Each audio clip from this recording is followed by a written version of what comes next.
Sapnesh presented. Or never going to be easy, but I'll try and get a different perspective to the whole paradigm of talent and leadership development, right? We're talking about technology, we're talking about digital, we're talking about multiple facets of how technology is impacting enterprises, our lives. We're also talking about talent and the focus that we need to bring to our talent management, talent development, and in the same facet, leadership management, and leadership development, right? So today in the next 30 minutes, what we will try and dwell upon is this whole paradigm between leadership, and we'll look at more leadership development, and talent is part of the whole chain, so therefore more leadership development, and how it is playing out in the whole digital transformative, the whole changing landscape, and therefore, and if you look at how things have panned out, and I'm going to be very quickly, 3 quick scenarios, right? Look at this, think about it. A major bank implements a cutting-edge AI-powered customer service chatbot, but the frontline staff aren't adequately trained on its capabilities. What does it lead to? Leads to frustrated customers, missed opportunities for the business. Scenario 2, a traditional media conglomerate, big one, rushes to launch a digital streaming platform, but leaders were not aligned to the business decision, right? Again, impact of that is missed opportunities, customer grievances, negative customer feedback, and so on and so forth. And then we've seen over the last 10 odd years, over the last decade, the very definition of companies have changed, right? We have got a new set of companies who love to call themselves startups. Everybody has mushroomed over the last 10 years. Many of them have go bang, bang, bang on technology very strongly, but have they really prepared the talent to create the value that each of these companies bring to on the table, right? So, the other question that we are also kind of getting posed to us is, are companies being built for value, or are companies being built for valuation, right? So, so those are the various paradigms that we're trying to kind of discuss today. And at NIIT, we have worked with companies. We've worked with many companies in the earlier brick and mortar model, companies that are changing in the digital area, companies that are health tech, fintech, ed tech, all kinds of companies, and companies that have a digital platform as the way of doing business with their customers. So that's the change that we have seen. And many of the companies, many of you that are present here, your business model would have changed from, let's say, 100% brick and mortar revenue to now about 20-30% revenue coming from the platforms and the digital way of doing business. So that is the other change that is also happening, right? So to kind of traverse this whole aspect of change, leadership in a digital age, I felt that, and when you look at companies that are built on value, I can't have a better panel than 3 companies that have only created everlasting value for their shareholders, their employees, and their teams. Very, very happy to introduce Mr. Soumitra Das from Redington Limited. He loves to call himself Soumi. So, Soumi is there. He's the global CHRO for Redington Limited. Soumi, welcome. I have Dhanpat Jain, again, call him DJ. Dhanpat, again, is a proud ex-NIITian and is now managing talent for Hindustan Coca-Cola Beverages. That's the bottling business of Coke globally and in India, of course. And he brings with him, again, tons of years of talent and leadership development experience. And then Sreenivasan Narayanan, and Narayanan Sreenivasan, but he just made it easy for me. He said, call me Vishnu, because both Narayanan and Sreenivasan are avatars of Vishnu, right? But I'll just call him Srini for this meeting. So Srini represents Kotak Mahindra Bank, and we've seen the everlasting value that the bank has been building for their employees and customers and so on and so forth. Interestingly enough, all these 3 companies have had leadership transitions in the recent past, right? So Redington has is going through a change. There is a new CEO in place.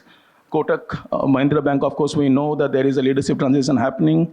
And then Coke has a leader change every 3 years. That's part of the policy, right? So therefore, I'm saying can't be a better context to everything that we are saying today. And just to kind of also put in a quick 30 seconds on the context, when I say leadership, what is leadership for all of us? I mean, generally we tend to kind of look up to the higher floors of our offices and say that there are leaders who have roles and who have designations, and they are the leaders. In the way we look at life, I think leadership is, there are 3 parts of the leadership. There's obviously the strategic leadership that the top leadership provides, and that's very important. Then there is the team leadership or the BU level leadership or the leadership from the middle that the business leaders, really kind of leads their teams and so on and so forth. And then you have people who are joining in the workforce, and then you have the personal leadership that each of these people bring in. Everyone who's joining the workforce, everyone who is in the first 2 years, 3 years of the tenure, each one of them is an important cog of the wheel that we're trying to build in our companies. And therefore, the element of personal leadership also becomes very, very important in the way we look at life, right? So we'll start with Soumi. Soumi, given the fact that, playing the role of a global CHRO, how do you see senior leaders such as yourself adopting and driving this change across businesses and organizations? Thanks, Nilanjan, for the kind words. This is an exciting time for leaders. 21st century is an exciting time for leaders. Employees, on one hand, device-held guys who come in, who are used to personalized data, okay, are and also our customers are really, really asking for those experiences, okay. And when we talk about digital, and I'm going to use the word digital and technology kind of synonymously, okay, we are talking about huge. Gen AI is on one side, but you have robotics, you have AR, VR, and all that, which kind of muddle together to create, a scenario which is leaving a lot of leaders confused. All right. One of the things that we at Redington we are talking about is the term called technology friction, which is the rate of innovation of technology and the rate of adoption. Okay, and we at Redington, we are trying to bridge that gap, but we see that gap ever increasing, both within the organization outside. All right. Now, we all know over the years, talent and leadership has been the competitive advantage differentiators across organizations, right? And with technology coming in, right, how do you leverage technology for leadership and for talent is the big question. All right.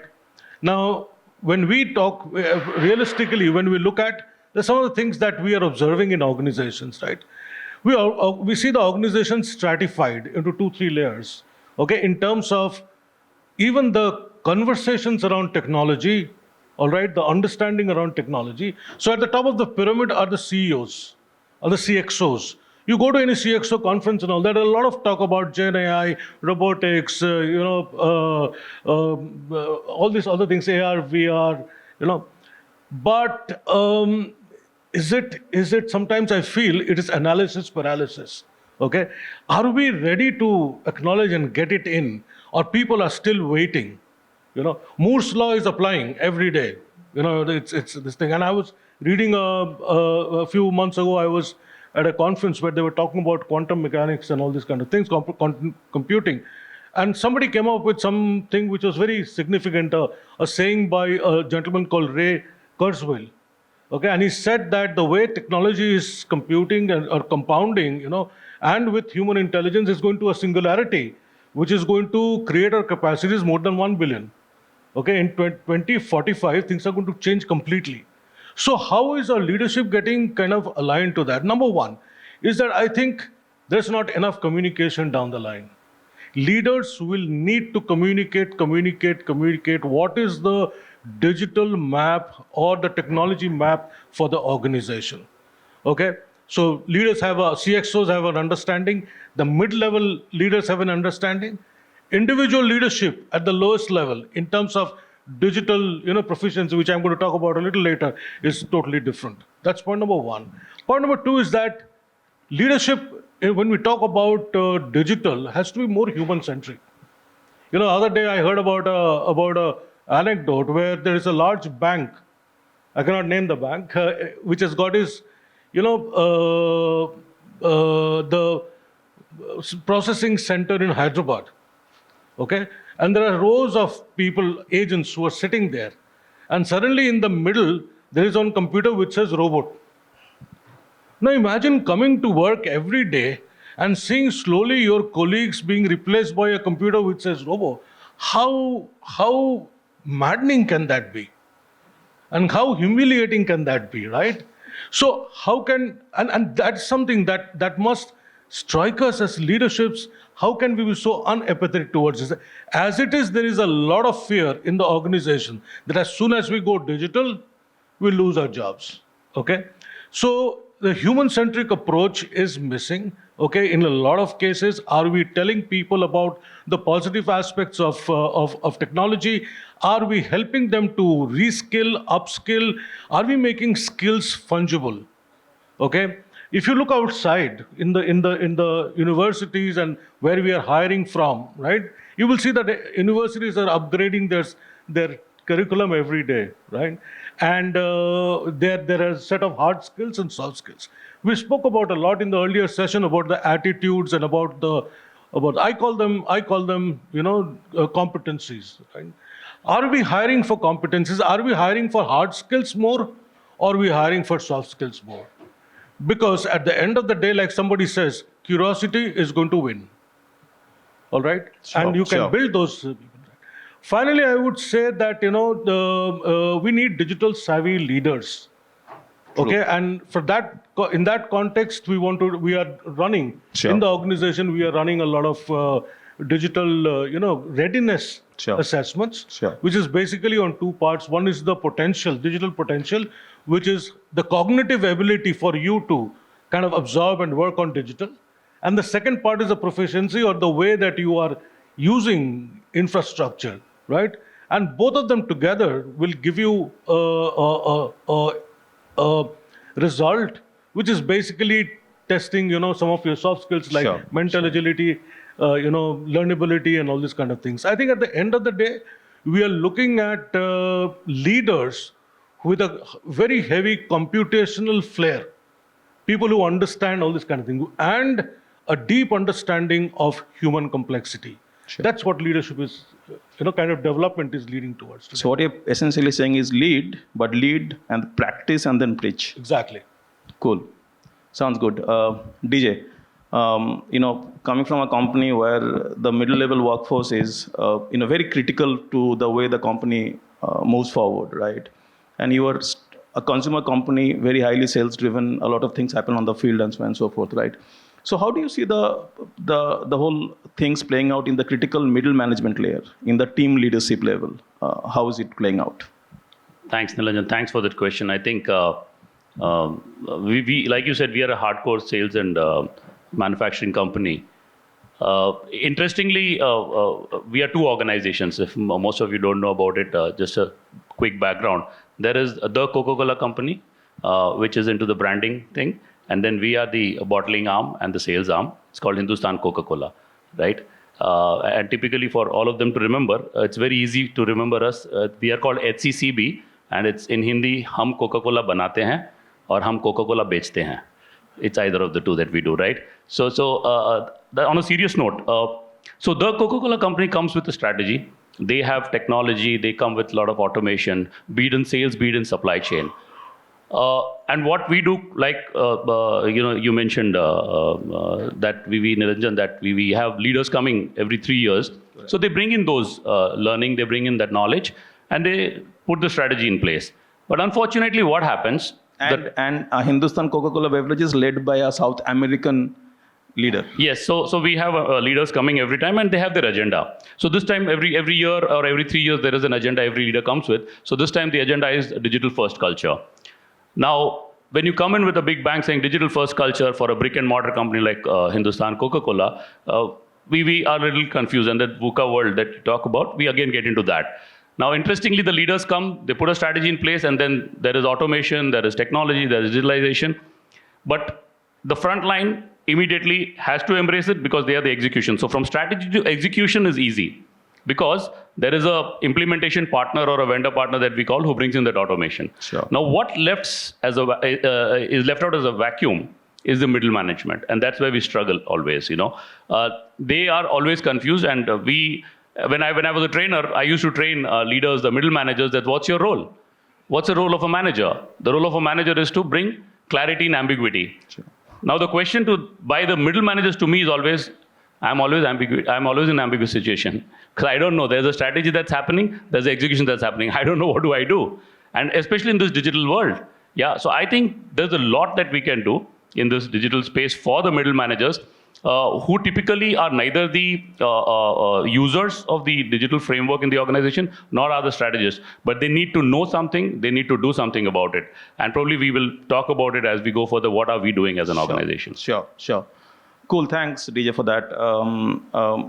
Srini heads, leads the whole learning function for Kotak Mahindra on the functional side. And he loves to say that, he helps 55,000 people at Kotak Mahindra be more customer savvy, be more customer sensitive, be more customer friendly. So given the fact that you're managing a large workforce, Srini, and there's a set of people who join the workforce every year and so on and so forth, how do you build personal leadership? And how do you create this digital savviness? Just the open-mindedness around digital, how technology is kind of, helping adopt technology at that layer, because they have not stayed with you. They are coming in to join your bank.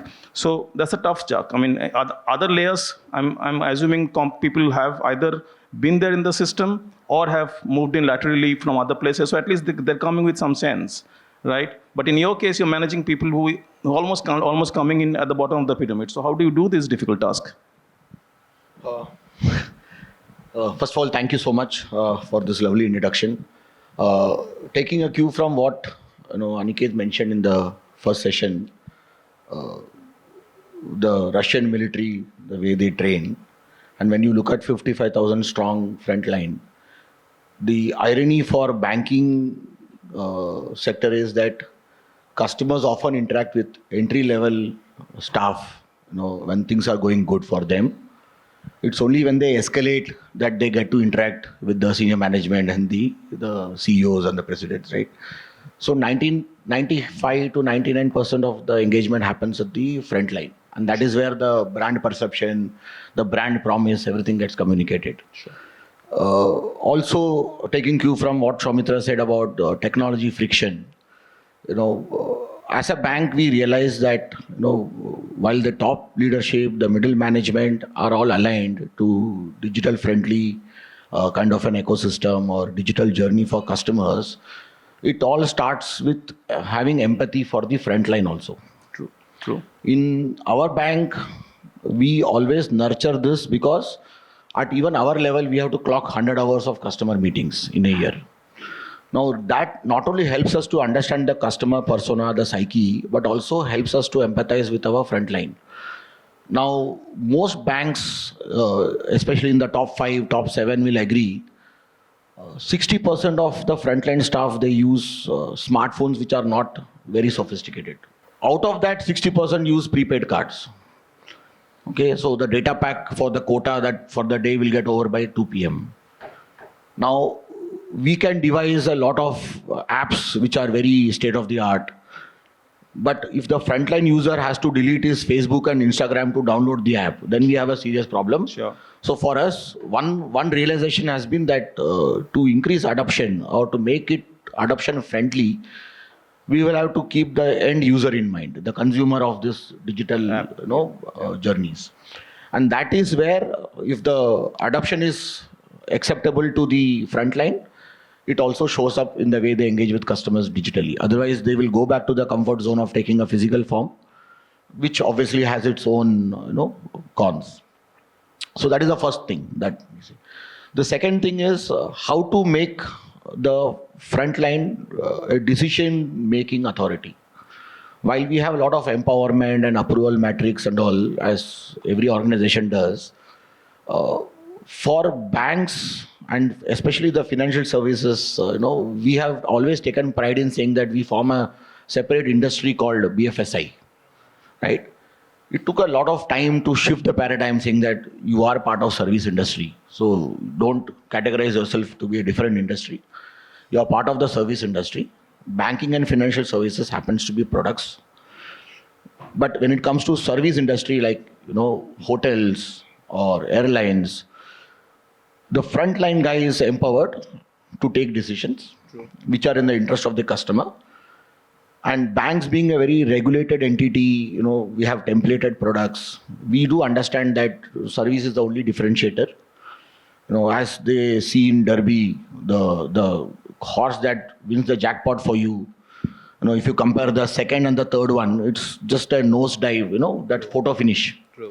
So you just have to do that a little bit more than what the other banks do, so that customers can see this as a differentiating factor. Now here is where we not only train our frontline to stick to the process, but also give alternate solutions to the customers if something is not possible as per the process. If you go to any airline, they'll say, "Oh, sorry sir, you missed the flight, you are late, boarding gate closes, 45 minutes before departure." But they will offer you an alternate solution. I'll put you in the next flight, first flight tomorrow morning, right? Sure.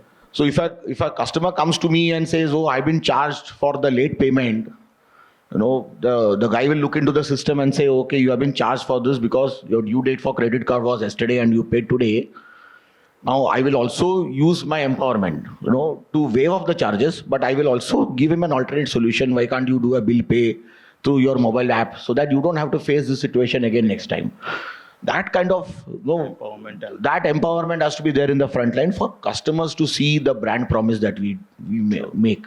True. No, absolutely makes sense, and I think very kind of you to say this. I'll kind of now quickly move to the best practices, in terms of what each one of you or each one of your companies are following as a best practice as far as adopting digital is concerned, or the digital savviness that you're talking about is concerned. So maybe start with Soumi, what's happening at Redington? So quite a few things actually, one of the things that we are focusing on is how to bring in that digital culture, right? If I may say, if all of you look around, you will see that organizations are a collection of decisions, right? And there are first order decisions, which are basically, yes, no, deterministic, right? If this happens, do this, which is basically a playbook or a SOP that you build up, right? Those are things that we are thinking that should not be done by human beings, right? So what we have done is that we have set up in our shared services center, we have set up a set of people or set up a group of people who are actually helping lay people in the organization. When I say lay people, normal, people who are in finance, in HR, in legal, etc., who are doing repetitive things to set up RPAs or bots who are going to actually do that. This is an exciting thing because people are learning, people are seeing that whatever their intrinsic knowledge is getting transferred. The second thing that we are doing is that we put together a set of youngsters from different, this thing, and put them with some high-speed laptops and say, guys, go and create something, okay? And you'll be surprised that we now have a cybersecurity platform operating out of the Middle East, which is earning us about, if I'm not very mistaken, about 100 million, 150 million, okay, annually, okay? It's called DigiGlass. You can take a look at that. Sure. The third thing that we have done is that like any organization, we have got something called the idea box, suggestion box, or whatever it is, right? So we run special campaigns, all right? So for example, during the Women's Day kind of thing, we ran what is D&I, what can you do in terms of inclusion? And we run a couple of times in a year, we run digital interventions. What can you do to upgrade your digital quotient, right? But then when I talked about communication, all our town halls globally, all our coffee talks globally, all our employee meets globally have this element of a discussion on digital. Wow. All right. As I said, I attended. So in our employee meet last year in Dubai, we had Mike Walsh, which was a futurist, and we had Sure. Michio Kaku, who's one of the world's leading exponent on quantum computing, come and talk to our employees. That's how we are building up that culture of digital, people understanding that, hey, we have to do something, right? And I think we are giving also some kind of reward and recognition for people who are actually upgrading their jobs with the RPA or something, which is leaving them to do something which is of second order decision, something where they are actually looking at inferences. They look at business problems, they dip their hands into a data lake, take out this thing, and then we are training them. It's just not about data analytics. Okay, data analytics anybody can do, but you as a process owner and a part of the business, how are you drawing those inferences to solve a business problem? Super. I think these are some of the things that we are doing, and it's giving us good results.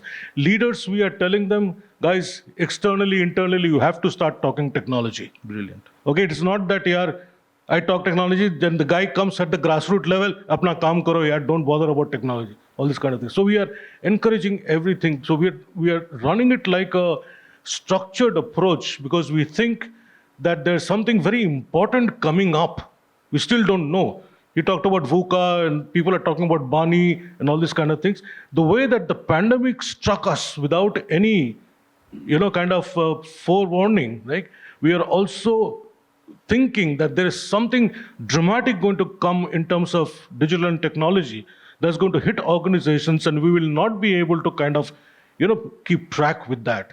So we start. So no, good, get it. I mean, what you're saying is the senior leaders, while you acknowledge and appreciate the importance of digital, what you're also saying is that it is something that senior leaders will have to own and then communicate and lead. It's not something to be passed on to a different organization. It has to be something that has to be owned within the senior leadership team. No, great on that note. DJ, what's happening at Coke?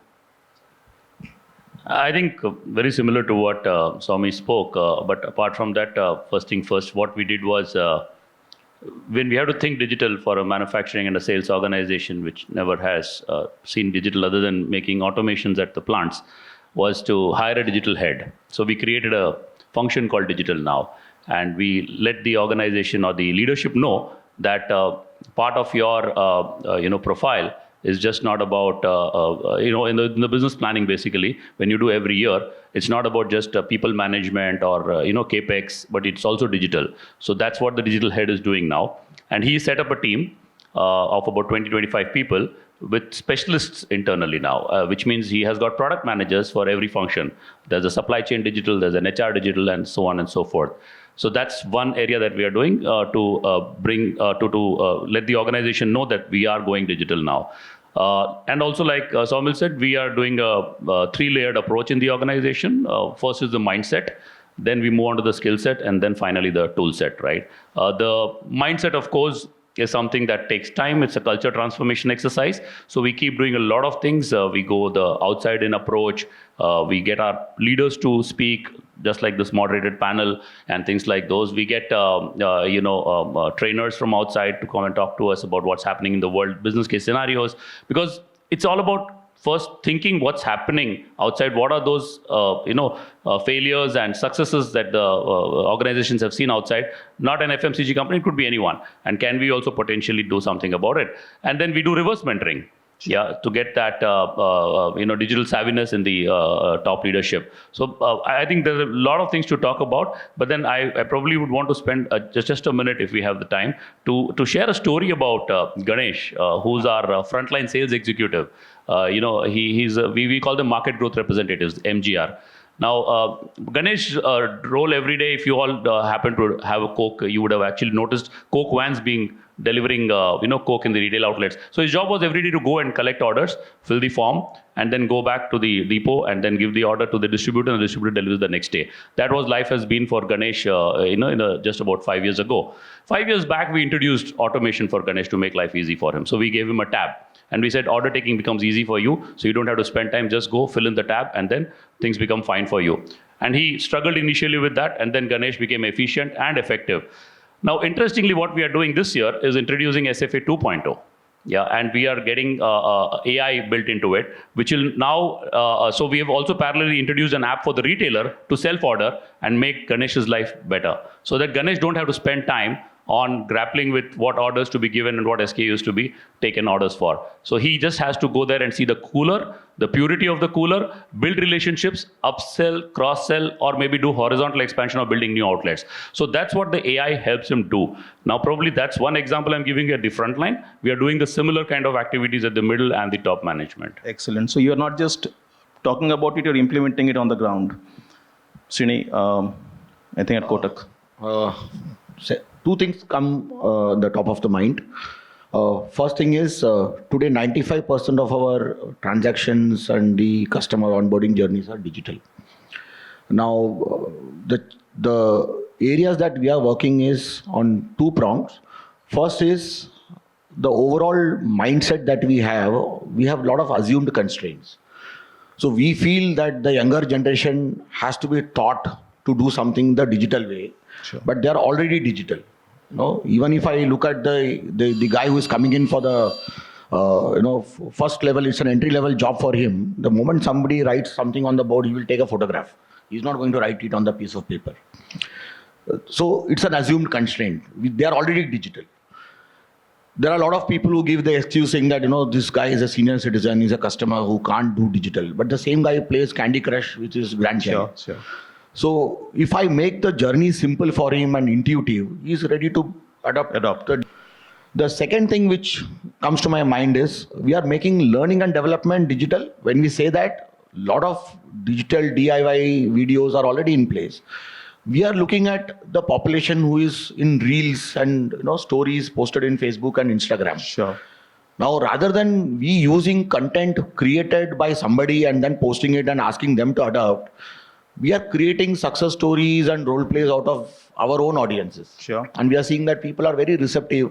They're ready to act on it. They're ready to give those infographics or 2-minute videos. Sure. Where they role play for us on what has been their success story, how they did it. And because of that, the peer group adoption is much faster. They're able to appreciate that one of our team members have achieved something and how he did that is in that video. So that is how we are able to build traffic in our digital platforms. Excellent. No, so therefore, I think just kind of closing this session, I think one of the things that seems to me is digital adoption is not just about technology. I think adoption is all about 2 or 3 things that's been age-old, but how you communicate, how you, as leaders, how you decide, how you communicate, that plays a key role. At the middle and at the bottom, how easy do you make it for people to adopt technology? I think that's coming across as one thing. Besides easiness is the relevance of what you are giving them. The moment what you are trying to do for them is easy and relevant, adopting digital for people at the bottom, I mean, I'm hearing is going to be easier. At the middle, obviously, there's going to be the tough layer. I mean, you are sandwiched between the top and the bottom.